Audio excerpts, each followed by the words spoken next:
Today's guest is Guduguntla, a full-stack engineer turned founder and the force behind Hyperbound, an AI-powered roleplay platform helping sales teams sharpen their skills before getting in front of real prospects, i.e. not practicing in the game.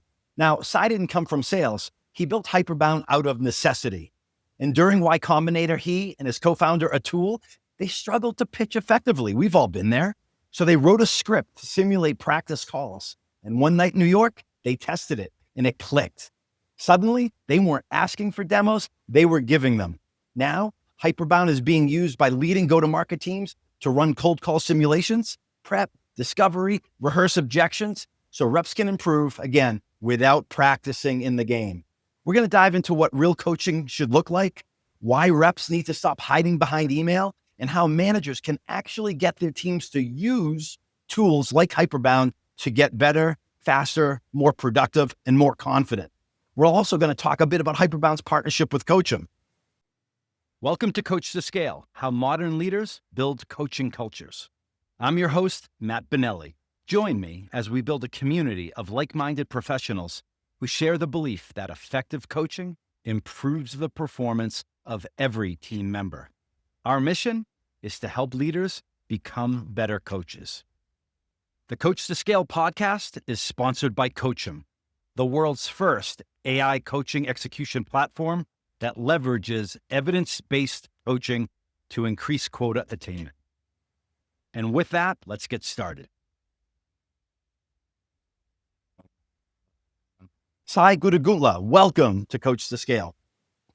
I love it. That was one of the best intros I've ever seen, Matt. Thank you so much. Excited to be on here, man. Listen, I'm excited to have you as a guest. My goal is to make my guests look good. I try to do that. And you're doing some awesome things. As I mentioned before we got on camera, between our last call and today, I did my homework. I watched some of the podcasts that you've done, some of the live demos, and recorded one myself. And it's amazing technology. I certainly wish I had it when I was leading go-to-market teams at places like Oracle for all those years. We'll dig right in.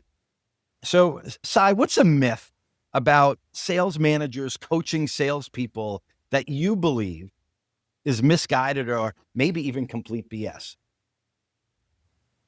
Interesting. Honestly, these days, it's really not even a myth anymore, but something that I hear from leadership high up, right? When you talk to CROs and VPs, they're like, oh, our managers like listen to calls already. We have Gong, right? That's a huge myth. Right. Atul and I, we've done over 2,000 user interviews at this point, Matt. And in fact, there's surveys and research that also show that literally managers spend 5% of their time coaching today. That's the industry standard. And 60% of them, by the way, will actually admit to it as well. A huge myth. And I think a lot of leaders, if that think they have Gong and all their managers are going in and listening to it, I would say go check out the data and report back. Yeah, well, a couple things there. One is I agree wholeheartedly with you that the managers will attest to the fact that they don't do it. We ask, and I know you probably talked to Colin about this. We've asked managers all over the world in tech sales, what's one thing that you wish you were doing more of? And the number one answer, probably over 90% of the time, is they wish they were coaching more. So they admit that they're not doing it. The other thing is, do they have conversational intelligence? And they say, yeah, we have Gong, we have Chorus, whatever. Yeah, look, I have a Peloton. It doesn't always mean I'm on it, riding it. Like, You can have it. I paid for it. Yeah, it's paid for. The money was invested. It doesn't mean I'm getting the benefit from it because I may not be using it as often as I need to. Does that make sense? Right. Yeah, no, I love that analogy because I think that is the heart of the problem when you think about it, right? It's, yeah, we have all these tools, but are we making the most of them? And you have to dig a little deeper than that too, Matt. It's like, okay, I have my Gong. I have thousands of calls happening in there every day. Now, why am I not going and reviewing it, right? There has to be a reason. And I think that's what Atul and I spent nearly 8-9 months digging into, right? Like the why behind that. I have a lot of thoughts, and I'm sure we'll cover that, throughout our conversation here today. But yeah, I think that's the heart of the coaching problem today. Okay, so let's dig into that. Let's start with Hyperbound. So a couple things. why you used the term why just a second ago. Why did you and your partner found Hyperbound? What is Hyperbound? And yeah, mission, vision, etc. Tell us. Yeah, yeah, absolutely, man.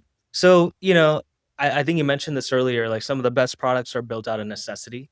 And Hyperbound is very much along those lines, right? So for example, like, when my co-founder and I first started this company, we were actually working on a completely different product. It was not Hyperbound as it is today. It was actually like, when you think about your modern day AI SDR, that's what we were working on in the early days. And we spent nearly 4 or 5 months building that product, selling it, and the biggest thing that we realized was, man, like we have no idea how to do discovery. We didn't know how to run a proper demo.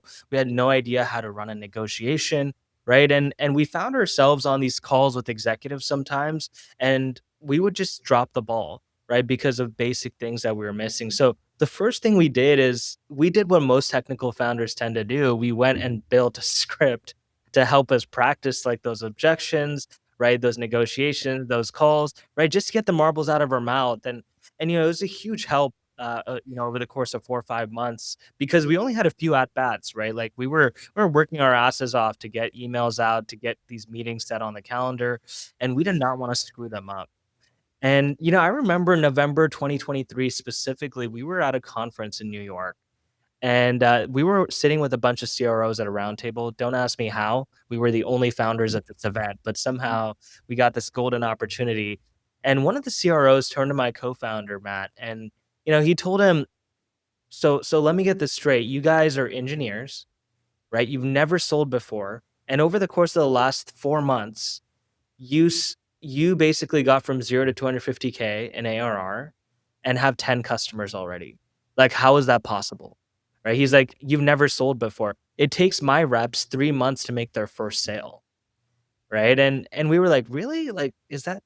I didn't know it was that big of a deal, and they were like, "No, it is a big deal. Like, how are you guys doing that?" We're like, "Well, we practice on this bot that we built.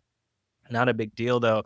And they're like, "No, no, no. I want to see what that is." So we booked a couple coffee chats with these folks, and lo and behold, they were mind blown by what we had built, right? And at the time, keep in mind, Matt, you tried the bot recently, and the Yeah. bot has like 800 millisecond delay now.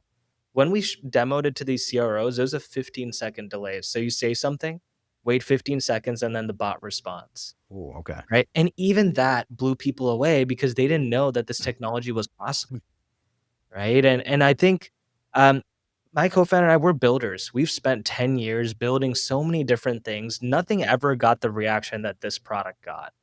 So every CRO we met, they always ended the conversation with the same thing. They're like, "Hey, why are you building all this AI SDR stuff? This I would buy." Right? They're like, "This I would buy in a heartbeat. You guys should build this." And so we decided to Okay. completely, yeah, we're like, I mean, you said it. You're the buyer. And so we basically pivoted the entire idea, built this brand new product, spent a month, launched it in January 2024, and it just went viral, right? TikTok, LinkedIn, Instagram, YouTube, name your channel, went completely viral. And we got millions of impressions in the first few weeks, and our calendars were entirely booked out for the rest of the year. So, that was kind of the short and sweet story. Lightning in a bottle. Awesome stuff. So, Sai, you said reps shouldn't be practicing, with the real prospects. They shouldn't be practicing in the game. What does good sales practice actually look like? And what's missing from most coaching today? That's a great question. When I think about what helped my co-founder and I, right, practice in the early days, it was just, well, there's one, it's getting the marbles out of the mouth, right? I love that. Sometimes, yeah, sometimes, especially if you're cold calling, right? Like especially when you just wake up in the morning, you start your call block, like you're not going to be perfect, right? You need to get those like, you need to get that warm up in before you actually, get in the rhythm of things.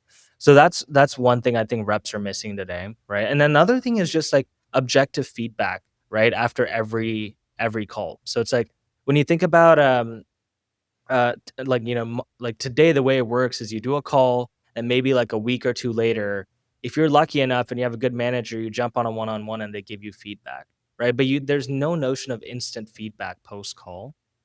the nice part about something like Hyperbound, and I think, AI coaching as a whole right now is you get instant feedback right after the call, and you can apply it right away and test it, right? And I think that leads to faster iteration of ideas. Like, you might have a bunch of hypotheses like, "Oh, maybe this talk track would have worked," or maybe if I had handled this objection this way, it might have been a little better, right? Now you can actually get that feedback quickly and apply it and put it to the test. So I remember it reminds me of Anders Ericsson. I think it's his name. And Anders Ericsson talked about the importance of deliberate practice. Mhm. And he talked about the importance of it being real, it being uncomfortable, and getting immediate feedback. And so, right, like this is helping people practice more perfectly, Right. is kind of the way at least I think about it. Sai, what role should frontline managers play in daily coaching, and kind of where do some struggle? Yeah. Yeah, we touched on this briefly earlier, right? One of the issues is that most frontline managers, uh, candidly, don't have time to listen to all the calls that are happening on their team, right? And even worse, when you have, a bad manager to rep ratio, like when you're like, it's one manager trying to coach up like 12, 13, 14 reps, it's literally impossible to listen to all their calls, right? You can't even expect them to. So, I think with AI, that's changing, right? And I think where managers are gonna have to focus their time is taking the data that the AI is collecting, aggregating that, and using that to actually inform their one-on-ones and make the most of that time that they have with each rep, right? Okay, let's focus on what you did in the past week. I have all the data. The AI has done the work of aggregating all of it for me. Now, as a manager, I can go in and give the rep like really detailed targeted feedback based on the data that I have rather than just like, coming up with something for the sake of coming up with it, which is, what happens a lot these days. It's like, hey, I haven't listened to any of your calls, but here's some feedback. It's like, Yeah, huh? yeah. Let me make some shit up based on what I think. Right? Yeah. Yeah, I know. I've been there. So many companies invest in enablement and training and technology to support it, but sometimes little of it sticks. I mean, it's the functional equivalent of the Peloton or the treadmill being used as a clothes hanger in the house. Why is that, and how can Hyperbound change that outcome? Yeah. Yeah, no, that's a great question. I'll tell you a little story, right, Matt? So we have a client who just signed with us as of last week. And, in the past, they used to, every time they launch a new product, they would have a big SKO where they'd fly in every rep, they'd hire like a challenger or force management, right? And just flying in the reps itself used to be like, well over seven figures. And then they'd spend another seven figures on, one of these consultancies to come in and run like a 2 day or 3 day certification across all the reps, right? And just like you mentioned, about a month later, most of the reps forget everything that they learn. In fact, there's data that shows that too. 87% of the information that reps learn is lost within a month of learning it, right? And so that's what they faced over and over again. And they spent millions doing this training, right? Just for it to not stick. And so recently, when they saw Hyperbound, it felt like a cheat code for them, right? It's like, man, so this is like a fraction of the cost. I get it for the entire year. And I also get to measure how much the reps have actually retained it over time and give them a safe environment where they can continue practicing those skills. Right. And it just and you can't blame them because there's just no way to do this before, Matt. I mean, let's be honest, like before AI, like how were you gonna do this? Unless the only way would have been to hire like, a one-on-one coach for every rep, a real human being, and have them role play and have them practice these skills and give them feedback throughout the entire year. It wouldn't have been economically feasible. Right, and the nice part about Hyperbound is it allows you to do that scale no matter how many reps you have. In fact, some of our clients have thousands of reps that they do these certifications across, something that no human team would ever be able to do. Yeah, it helps make people more self-sufficient and invest the time in their own coaching and development, which is pretty cool. How does Hyperbound, or how does the sales leader convince reps, especially the ones who think they're already great, to actually leverage the technology and practice consistently? Yeah. Well, data is the answer, right, Matt? When you think about, what gets anyone to respond, when you have data to support your theories, it's undeniable, right? The problem today is, managers will give reps feedback or leadership will come in and say, "Hey, here's what I think is not working." And people don't want to listen because they're like, "Well, what proof do you have?" Right? Like things are working out for me. I'm closing deals. My prospects, it's always like there's this like blame game happening that like everyone blames the prospect, Yeah. but it's like no one's being introspective and there's no data to support any of the theories either. Right. The nice part about AI is here's the promise of AI, right? AI can ingest more data than any human ever could. Right? And it's objective, right? It doesn't care if you're a top performer, it doesn't care if you're a bottom performer. It's not judging you. There's no bias. It's just scoring you, right? So all of that contributes to having really good data on, what needs to improve. And I think, it's going to change the way these sales orgs operate from now on. And that's how you get a rep to change behavior. When you put data in front of them and say, "Hey, I have audited all these calls. The AI is benchmarking you against some of our top performers. Here are the areas that you need to work on." Right? This is not my opinion. This is fact. Right? Yeah, and so I love what you bring up about the AI being objective. Like, so for example, when when a rep does their pitch, and Hyperbound says, "Well, Matt, you didn't score well here because you offered no social proof, or you didn't reconfirm the time for the appointment, or you didn't ask for permission," right? What those things. It's not me, the manager, saying, "Hey, Sai, you suck." It's just the Oh, technology saying, "You just didn't do this. right. Do you think you did? Let's go back and listen to it." Where and so then the manager can leverage that and not come across like a jerk and have a more productive coaching. So the real life coaching, it doesn't replace it. It augments it. It makes it even better, is at least the way I look at it. What are your thoughts there? Absolutely. I mean, the manager today, like to point those moments out, they actually have to listen to the calls, mark those moments, right, and kind of build up a library of them. Mhm. But with AI is the one bringing up those moments to you, right? It's the one that's emerging the insights for you so that you don't have to go and dig deeper. And there's also this question of like, there's so many quote unquote insights, but it's like, what's real and what's not, right? How do you actually identify that as well? Because with the amount of data these companies are collecting, you could flag so many things as insights, but Yeah. it's hard to tell what's true, what's not. And so I think the only way to do that is when take one of those insights or theories, we call them, and put them to the test, right? Throw a rep into a role play, right? See how they perform, see how that talk track goes, and then you can iterate quickly on that. Hmm. And Sai, you've mentioned in the past, certainly when we spoke last, about how a lot of salespeople are growing up in the iPhone generation. Yeah. How is that impacting how they sell? How does it change the way how selling has been done over time? And what does that mean for coaching? Yeah, fantastic question. That's one of my favorite topics to talk about in general because I'm part of the iPhone generation, so I'm guilty of this as well, honestly.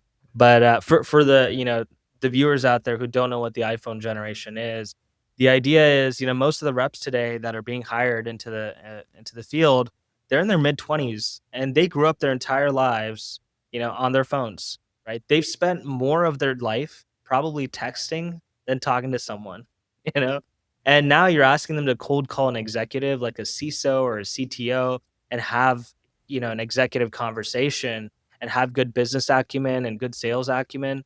Like to no one's surprise, people are not reps aren't prepared for that today, right? That's not how they've grown over the last, 10, 15 years. And so, I think part of the challenge for a lot of sales orgs is you have these leaders that grew up, they were reps, maybe 15 years ago, 20 years ago, when things were completely different, right?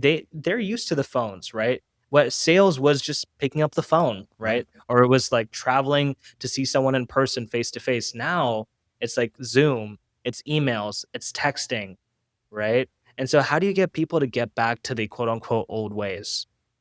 Yeah. That's really hard. Well, listen, I go in a room full of people in their mid-20s, maybe even my kids, and they're all sitting in the room. No one's talking. They're like, my joke always is, you guys texting each other, right? Sitting right next to each other. It's like, so I think everyone that's listening can empathize and agree with what you're saying. But Sai, how do you get buy-in from that skeptical go-to-market leader who says, my reps don't have time for this? They got to make calls. Because I'm sure I've heard that. I'm sure you've heard some version of that. I've heard it a million times, man. In fact, I actually had they're not a client now, but a prospect a while ago. We ran a successful POC with them, right? Across 100 of their reps. Their SVP of global sales fully bought in. Their enablement team was fully bought in. They wanted it badly. And we booked a call with their CRO. And we had like a bulletproof business case. Everything was great. And here's what the CRO said as soon as he saw all of it. He was like, interesting. So if this is a confidence problem, why don't we just put a shot of whiskey on everyone's table tomorrow morning? I'm pretty sure that would solve the problem, right? And we were like, my co-founder and I were on that call and we had no idea what to say, right? We run into this all the time. And obviously that's a bit of an extreme scenario. And he was dead serious, by the way. He legitimately meant that. He was like, that would be a cheaper alternative to solving the confidence problem. I should say, let's go. So you have 100 reps. Let's take 50. Let's do that. And then let's take the other 50 and let's do it with Hyperbound. And we'll see how it works. Exactly. You bring up a good point. Maybe that's better. I don't know. Yeah. And so, we run into that all the time. I mean, look, Matt, I guess here's what I'll say to that. Typically, those are the types of companies we don't even try to work with. Good right? For you. We just disqualify them because the thing is, if leadership is not bought into upskilling and coaching, and there's no enablement culture, that's a culture problem that we just cannot change. Yeah. And so we just stay away from it. And we let them reap the sorrows of the future. I think that's a great answer. I mean, at the end of the day, whatever you're selling, Hyperbound or whoever else is listening, whatever your technology is, not everybody is qualified to be a customer of your company. Yep. And it might be because they're knuckleheads and they think that whiskey is going to give people confidence to make calls. I mean, these people exist. For they do exist. And this is a well-seasoned leader, 20 years in the industry, by the way. So. Oh, it's the same. I mean, we've heard it. People telling, CEOs telling managers, don't name the farm animals. Don't get too close to your people. You might have to fire them. I mean, oh man, yeah. So we've seen a lot. We learned from it. Sai, what does success look like for teams using Hyperbound? I mean, is it more pipeline, more confidence, shorter ramp? I mean, what is it? Yeah, I mean, there's a lot of different things we measure depending on the use case and the type of company. But yeah, ultimately, it's always being tied back to win rates, meetings booked if we're talking about SDRs, ramp times, right? Time to first sale, time to value. There's a bunch of things you can measure. And then confidence obviously is one too, but that one is a little, harder to measure. But typically we do that via surveys with the reps. And, it is a good indicator in general because a lot of times the root of the problem is confidence, right? Reps just don't want to make calls. So I'm going off the cuff here, just reacting to what you said. But to me, confidence would be measured in the number of calls. Meaning, if I'm more confident, I'm going to make more calls. Like I'm ready to go. I'm going to. We've done that. But if I'm afraid, I'm gonna have avoidance behavior. I'm gonna implement the strategy of aggressively waiting for the phone to ring, right? Like someone's gonna call me. I'm gonna get ready to get ready. I'm gonna do research. I'm gonna go do another Hyperbound recording, but I'm not going to call actual people yet if I'm not confident. Would that be fair? No, absolutely. And we actually measure that in terms of talk time. So, we've helped companies improve their talk time overall across the entire org by nearly 30%. In a similar vein, we've also helped reduce ramp time by nearly 50% for many of our clients. Right. And when you think about it, what does all of this lead to at the end of the day? It's CAC, right? We help companies reduce their CAC because so much time and money is wasted in just Yeah. ramping and hiring and training. And people don't realize how much dead money is left on the table, as a result of these things because they're just used to it. They're like, well, yeah, I mean, 50% of our reps we hire, they're going to leave anyway. Like that's just the world we live in. Well, have you ever considered why 50% are leaving? Yeah. Right? And Doesn't have to be that way. doesn't have to be that way. Hmm. Um, you are a great storyteller. You've told a couple of stories on this call. I've heard you tell stories in other interviews. Can you tell a story of a company or maybe or even a rep who transformed through consistent practice and using Hyperbound? Yeah. You this story comes to mind for me all the time whenever someone asks this. We had a rep in the early days of using Hyperbound, who had a big call with Nike, right? It was a C-suite leader at Nike, and you can imagine, this person was, fairly, I would say, like, mid-level rep, right? Maybe like 2 years of experience, and they were about to jump on this call with a C-suite leader at Nike, and he was so afraid. He went on to Hyperbound and built a digital twin of this leader, right? And he actually practiced with that bot for, 30 minutes before the real thing. And he aced the call and came back to my co-founder and I, and he was like, "Guys, if I hadn't built that bot on Hyperbound, I would have actually crashed and burnt on that call." Right?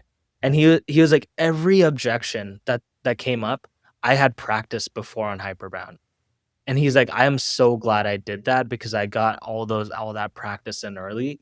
And I think that was a very eye-opening moment for, Atul and I because, you know, that wasn't even a use case we were pitching, right? Like building a digital twin of a prospect right before the call. Like that wasn't even a thing that we were pitching. We had used it a little bit in that way in the past, but we never realized that could be a use case until this happened. And now we see customers doing that all the time and reps relying on Hyperbound. You talk about pre-call prep, right?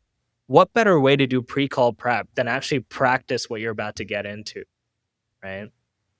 Yeah, and can you explain building, cloning the word you use? Basically, you clone Yeah. the prospect. What does that Yeah, yeah, mean? yeah. So for example, like Matt, let's say I have a negotiation with you tomorrow, right? And I'm stressed about it. I can go onto Hyperbound, build a Matt Benelli bot. Right? I can put your voice into it too. Let's say I have like audio clips of your voice that I find Mm. online. I can actually upload them to Hyperbound, clone the voice, and actually have it speak just like you. And I can add your picture in it too, just so it feels more like you. And actually practice all the possible objections that are going to come up in that negotiation. Now, as a user of Hyperbound, I can do that as the rep, or does my enablement team or somebody or a ops leader have to do that? Yeah, so it depends on how your org gets set up. We have Yep. customers that do it both ways. Sometimes the Okay. rep will go in and directly do it themselves, and in other cases, the managers or the enablement team will do it. That's fantastic. We talk about we're talking about technology specific information here, but we're also talking about AI in general and kind of the evolution of AI. As AI continues to evolve, how do you see the role of sales coaching changing in the next few years based on where it is with it? Yeah, that's a great question. I have a lot of thoughts on this, but I would say, one of the biggest things is we're finally closing the feedback loop, right, Matt? Because right now the industry standard is reps consume some content, then they comprehend it, Mhm. then they go into the field, get put into the fire, and hope they figure it out over time, right? And a lot of time and is wasted in that process, and you lose a lot of leads while you practice on these prospects, right? And then there's no there's no feedback loop after that either, to be honest, right? Like, your only sense of whether it's working or not is if the deal closes, right? Which is like months down the line, right? So how do I actually know if I'm on the right track until the deal closes, right? And I think that's where AI is kind of closing the gap now, right? You don't need to wait until the deal closes to know whether you're on the right track, right? AI has data that it's already looked at from some of the top performers in your org. It's looking at historical data. It understands what good looks like. So you don't have to wait for the deal to close. You can understand at every point in the process, right? Every stage Yeah. of, let's take your CRM, every stage of that CRM, um, you can tell, hey, am I on the right track or not? Because AI is helping you benchmark against what good looks like, right? So I think that's the biggest difference. And here's what I tell everyone, right? The number one question that stumps every sales leader. If you're a founder out there and you want to stump a sales leader, ask them what good looks like, and nobody has an answer. That's a fantastic question. In our training over the years, we'd say, so managers at the end of the week, it's Friday, people are logging off, they're going home for the weekend. And you run into one of them and you say, hey, did you have a good week? What's the answer you're looking for? What does a good week look or sound like? Right. And let's face it, not everybody has it documented the way he or she would want it to, or the company's CRO or CEO would want them to. Love that. Let's just switch gears a little bit. Can we talk for a second about the Coachum and Hyperbound partnership, the time that you spent with us? Can Yeah, I ask for you a question sure. about that? Yeah. So, in the LinkedIn announcement, it highlights how Coachum enables managers to diagnose performance trends and assign high impact simulations as a next step. From your perspective, what makes Coachum's coaching engine? How does that complement maybe what Hyperbound is doing? Yeah, I think that's a great question. So the number one reason, Matt, why I partnered with Coachum is because I think you guys are solving a piece of the puzzle that is super underrated today, right? Which is the managers, right? Because for any of this to work, if the managers are not enabled and if they're not aligned and if they're not being held accountable, reps aren't going to be held accountable either, right? So it all starts with leadership, and I like what you guys are doing with the product, where you're giving managers a place to kind of track their activity, right? Have insights brought to them, right? Have a place where they can actually uh, put um, put actions into motion, right, via your platform, and also where Hyperbound is coming in is coaching the manager as well, right? You hear this all the time where you have your top reps become managers, but as soon as they become managers, they have no idea how to coach. Right? 100%. Like they, yeah, 100%. they were never taught how to be a leader. They were never taught how to be a coach. Like they were great reps individually, but this wasn't their job, right? And now all of a sudden they have 9, 10 reps reporting up to them, and it's more than just being able to handle a call or a negotiation. It's being able to manage people and what matters to each one of them, right? And so what Hyperbound's helping with is we've built a manager coaching solution as well, right? Where the AI will pretend to be a rep and the manager coaches the rep on a specific skill. And the AI will give the manager feedback on how well they coach the rep. Right. So it's this piece that I think is super important. Most managers don't even get that coaching, Oh, right? In oh, most hell orgs. no. No, they don't. They don't. I mean, if you think of all the millions and millions of dollars that go to training and enablement, less than 9% of the dollars go to training managers on how to be leaders, how to coach, how to do all the things, hire, recruit, train, develop, retain people. They don't know how to do that. It's more like you said, hey, Sai, you're at a killer year as a rep. You crushed it. You're going to President's Cup. Oh, by the way, when you get back, you're going to be a manager. Congratulations. Thoughts and prayers. Right. And that's about it. So, I want to ask you one final question as we wrap up. But before I do that, I want to ask you, is there any question about what we're talking about here that I didn't ask you yet that I should have? Hmm. a good question. I mean, I think you covered almost most of the bases, Matt. I'm not gonna lie. I would say, that I think, a lot of people always ask me when they hear about Hyperbound, they're like, "Hey, how do I get started? Where do I go to try it out?" I guess, that's one thing I'm happy to talk about. Please. I think you covered most of the bases, honestly. Okay. So for people who are like, this sounds awesome, how do I learn more? How do I try it? I mean, I know we're gonna put something out there where, you put me on the hot seat to try it out and see how I do. But if someone else wants to try it themselves, how do they do it? Absolutely. And I can't wait for that, by the way. I am so excited to see you do a cold call on Hyperbound. It's gonna be fun. We got to figure out we got to figure out how to get me to do the technology and share it with everybody else. But we'll get there. We'll get there. We'll get there. No, we'll do it. But yeah, for anyone that is hearing this and wants to try out one of these role plays themselves, if you go to hyperbound.ai, there's a free demo that's available on our website. There are actually 9 bots that are available. There's everything from cold calls, warm calls, discovery calls. You can even run demos with the bots. So you can share your screen, walk through a product demo, right? So you can try and test out all these different things. I will say, big disclaimer, these are some of the rudest bots on the planet. So just a small warning there. They can get a little bit dicey, and especially the cold call ones, they will hang up on you. They are not afraid to do that. Listen, I got to tell you, because I saw somebody that you were with. They did it live, they did a good job and everything, but they got hung up on. I didn't get hung up on. So, I love and that. I got an appointment. I don't expect you to get hung up on, man. It happens. It happens.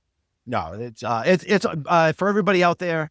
Go to hyperbound.ai, try it out. It takes seconds. You get immediate feedback, and you know what? Like, you'll find that you're pretty good in some areas, but you know what? You might have had marbles in your mouth or missed some things that you should have done. And you'll learn some new things along the way. It's really real-time, fantastic feedback. Hyperbound.ai, check it out. It does not take long to get set up. Last question, Sai, as we close here. This is the Coach to Scale podcast. We bring on guests who care about coaching and developing people and helping organizations scale, helping improve the go-to-market, people improve in their go-to-market functions. But the people who listen and watch this podcast are in the arena. They have the scars. They do some things really well, but they struggle at times too. None of us are perfect. And one question I always ask is, as a leader yourself, as an entrepreneur, as a founder, as a newly minted salesperson, also, who's somebody who's coaching has impacted your career and has helped you get to where you are and what you're doing today? Damn, you're hitting deep, man. You're hitting deep. I You can think, go anywhere with that. yeah, no, I mean, it reminds me of my chess coach actually growing up. So I used to play chess growing up as a kid. Spent nearly, I would say, 8 years playing competitively. And I would attribute a lot of my grit and hard work today to the work and effort that I put into chess. And a big part of that was my coach. He always used to say, anytime like I lost a game, he would say he would be happy, right? Because that he's like, that's how you have to improve and that you have to play. You're up for a newer challenge, right? Because in chess, this is with any sport in general, right? You reach a point where you start to become the best, and you realize, okay, now I need to level up, right? And so, I would like, start off with easier players, easier opponents, and then start to go to more difficult tournaments, and realize, like, man, like there's never a end to this. Like, there's always a ladder to climb, right? There's always room for improvement, and I'm always trying to strive to be a better person, better leader as well myself every day as a result. That's fantastic. And yeah, I think that's great. We haven't had anyone give credit to their chess coach in over 100 episodes. So that's awesome. That's a new one. And Yeah, it's. Have you ever played chess with Colin? He I plays. have not. I've not. I would love to. Yeah, I'm a huge chess fan. So Yeah, I know he's, and his kids, they had a coach, and they dabbled in it. I don't know that they've gone as deep as you have, but I'm a hacker, but I'd love to play with you sometime. oh, I would lose and learn from it. That's how that would happen. I'd love to do it. Let's do it. All right. So tradition here is we give the guest the last word. Anything you want to let anyone know as we close out? If you want to play chess with me, side chess 123, that's my username on chess.com. So please do send me a challenge. Otherwise, go to hyperbound.ai. That's going to be the best way to try out the product. And if you want to reach out to me directly, founders at hyperbound.ai will be the best way to reach both my co-founder and I. We're always active. We always respond to, most of the requests we get. We just want to be a resource for the community out there. Thank you guys. Awesome. Thank you, Sai. Thanks so much for bringing it today and for building this product along with your co-founder, Ethel. Thank you so much for doing that. Thank you so much too, Matt. Appreciate it. And for everybody out there watching and listening, thank you very much. We appreciate you. Please engage with us on social media. Let us know what you like. When you go on to hyperbound.ai, let us know what your experience was. We'd love to know what your takeaways and how you think that applies to doing that hard job that you do every day, because we at the Coach to Scale podcast and at Coach want to make what you do every day just a little bit easier. So until next time, coach them if you want to keep them. We hope you've enjoyed this episode of Coach to Scale, how modern leaders build coaching cultures. For show notes and other episodes, visit us at coachem.io. That's COACHEM.io. And follow us on Twitter at CoachemNow. See you all next week. Thanks for joining. And remember, coach them if you want to keep them.